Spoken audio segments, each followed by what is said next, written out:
पर ही आ रही थी। और मध्य प्रदेश की अगर सीटों की बात की जाए तो देखिए, अभी हमने पॉल स्ट्रेट का एग्जिट पोल डिस्कस किया है, दूसरी एजेंसी हमने चाणक्य का पोल स्ट्रेट डिस्कस किया है।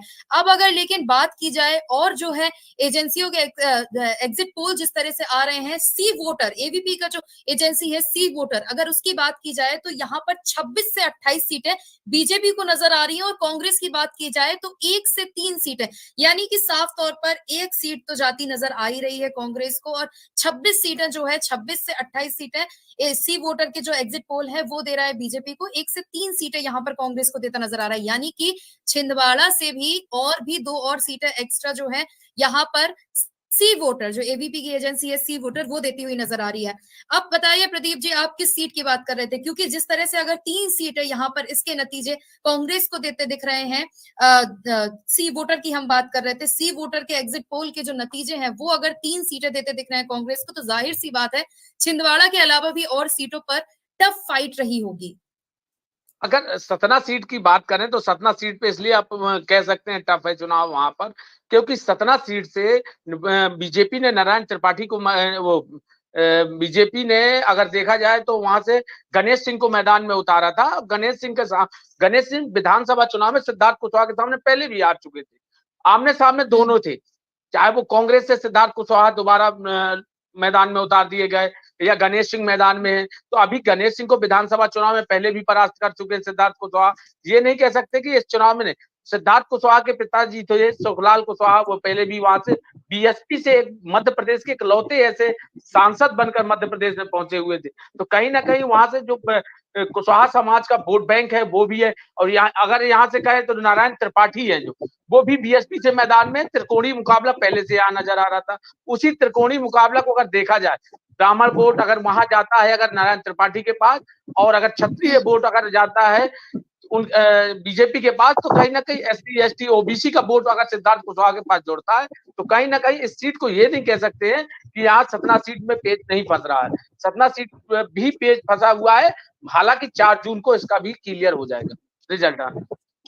बिल्कुल, देखिए 4 जून को तो क्लियर हो ही जाएगा, लेकिन मुझे ऐसा लगता है कि अभी तक जितने भी हमने एग्जिट पोल डिस्कस किए हैं, चाहे पॉल स्ट्रेट हो चाहे चाणक्य हो, पॉल स्ट्रेट तो पूरी 29 सीटें जो हमारा एग्जिट पोल है पॉल स्ट्रेट और पीपल्स इनसाइड, ये तो 29 की 29 सीटें बीजेपी को देता नजर आ रहा है। इसके अलावा चाणक्य की बात की थी हमने, तो चाणक्य 27 से 29 सीटें दे रहा है और 0 से 2 सीटें कांग्रेस को। लेकिन अगर सी वोटर की बात की जाए तो इसमें थोड़ा सा अलग देखने को मिल रहा है, क्योंकि सी वोटर में 26 से 28 सीटें बीजेपी को जा रही हैं, जबकि कांग्रेस की बात की जाए तो कांग्रेस को 1 से 3 सीटें जा रही हैं। तो ये थोड़ा सा यहाँ पर भी अलग जो है एग्जिट पोल यह देखने को मिला है। धर्मेंद्र, अगर बात की जाए 3 सीटें अब हो गई है, पहले जो है 2 सीटों की बात कर रहे थे चाणक्य पे, अब सी वोटर का अगर एग्जिट पोल देखा जाए तो 3 सीटें नजर आ रही हैं। छिंदवाड़ा जाहिर सी बात है जिसमें से 1 सीट हो सकती है, हालांकि छिंदवाड़ा में भी बीजेपी की तरफ से पूरी कोशिश की गई थी। लेकिन अगर इसको हटाया जाए तो और कौन सी सीटें आप देखते हैं, अगर ग्वालियर की स्पेशली बात की जाए तो, चंबल की? जी देखिए, ग्वालियर चंबल अंचल की सीटों की अब हम बात कर रहे हैं तो 4 लोकसभा सीटें ग्वालियर चंबल अंचल में है, जिसमें से जो सबसे हाई प्रोफाइल और जो हॉट सीट है वो गुना है, जहां से केंद्रीय मंत्री ज्योतिरादित्य सिंधिया खड़े हुए हैं। उनके सामने राव यादवेंद्र सिंह हैं कांग्रेस से।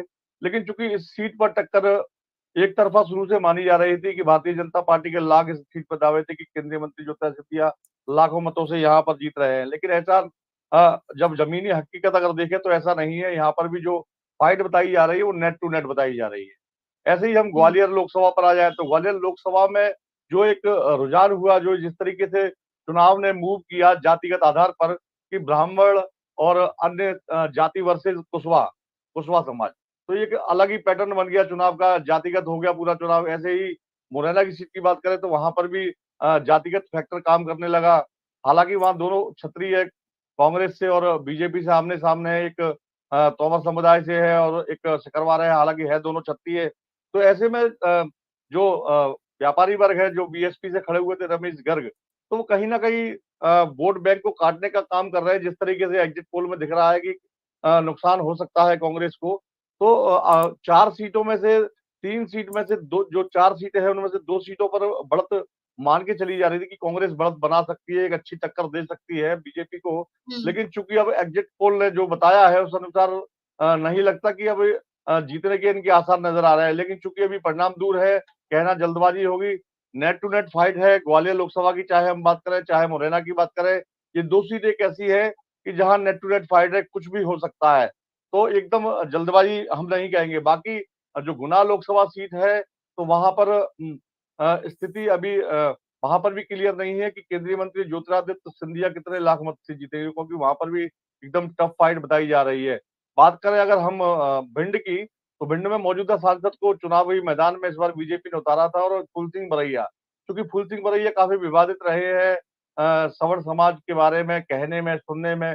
तो ऐसे में हालांकि उनका काफी लंबे समय से बयान नहीं आया ये बात, जबकि जब वो बीएसपी में हुआ करते थे।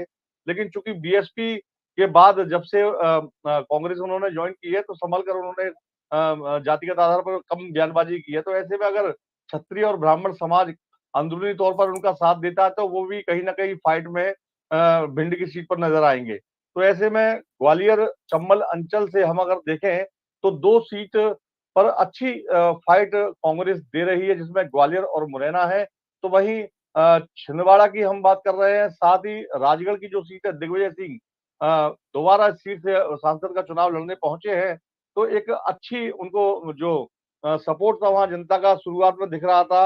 हालांकि अब चूंकि कांग्रेस अपने वोटर को निकालने में कितना सफल हो पाई है, क्योंकि बीजेपी ने तो शुरू से अपना जो पूरी रणनीति थी वो बूथ स्तर पर ही रखी थी कि बूथ स्तर पर उनके अपने जो कार्यकर्ता है उनको मजबूत रखना है, और जो कार्यकर्ता है उनको मतदान में ज्यादा से बिल्कुल ज्यादा भाग धर्मेंद्र लेने के लिए देखिए लेकर आना है। बिल्कुल धर्मेंद्र देखिए अगले भी जो सीटें एग्जिट पोल है उनकी भी हम बात करेंगे, लेकिन उससे पहले आमिर सी वोटर पर रिएक्शन। सी वोटर में मैं आपको फिर से बता दूं एक बार कि बीजेपी को 26 से 28 सीटें देखने को मिल रही हैं एग्जिट पोल पे, और वहीं अगर कांग्रेस की बात की जाए तो 1 से 3 सीटें सी वोटर के जो एग्जिट पोल के नतीजे हैं वो देते नजर आ रहे हैं।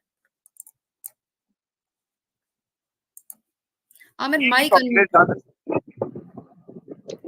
देखिए पिछली बार तो कांग्रेस के पास महज एक सीट थी, और कोशिश ये है कि इस बार 2 से 3 सीटें बढ़ सकती हैं कांग्रेस की, जैसा सीट वोटर भी कह रहा है। कि कांग्रेस के कुछ बड़े नेताओं ने भी इस तरह से कहा था कि 2 से 3 सीटें बढ़ेंगी।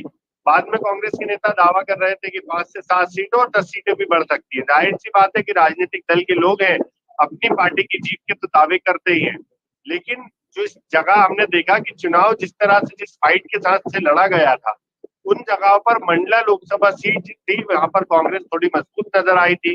राजगढ़ लोकसभा सीट थी, यहाँ पर जैसा चुनाव देखा हमने, दिग्विजय सिंह ने जैसे लोगों के बीच जाकर कहा कि उनका आखिरी चुनाव है, तो इस वजह से भी थोड़ी सी साधना भी थोड़ी दिग्विजय सिंह के प्रति देखने को मिली थी।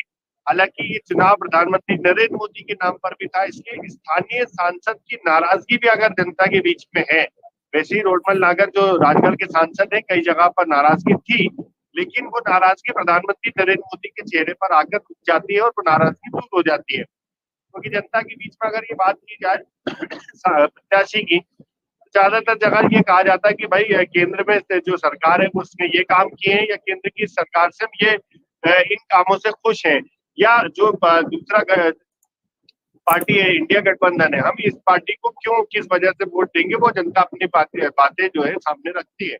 लेकिन कई जगहों पर जैसा हमने देखा कि जैसे अभी हम ग्वालियर लोकसभा सीट की बात कर रहे थे, यहाँ पर ओबीसी वर्सेस ब्राह्मण पूरा चुनाव होता हुआ नजर आया था। लेकिन अगर हम देखें मुरैना लोकसभा सीट, यहाँ पर जिस तरह से हम देखें ग्वालियर की महापौर उसी परिवार से आती हैं, वहाँ की विधायक सतीश सिकरवार और उनके भाई सांसद का चुनाव लड़ रहे थे। तो एक अच्छी फेट जनता के बीच मानी जाती है, तो माना जा रहा था कि यहाँ पे बहुत अच्छा चुनाव लड़ा गया है, तो यहाँ कांग्रेस बहुत अच्छी फाइट में थी।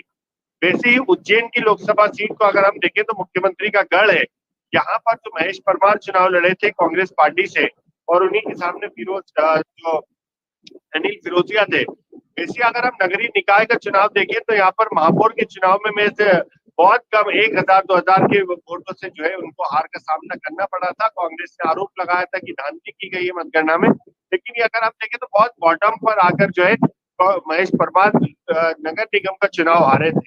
अब वहां से लोकसभा का चुनाव लड़ रहे हैं और वो तराना से विधायक भी हैं, तो माना जा रहा था कि उनकी फाइट भी पहले से बेहतर नजर आ रही है।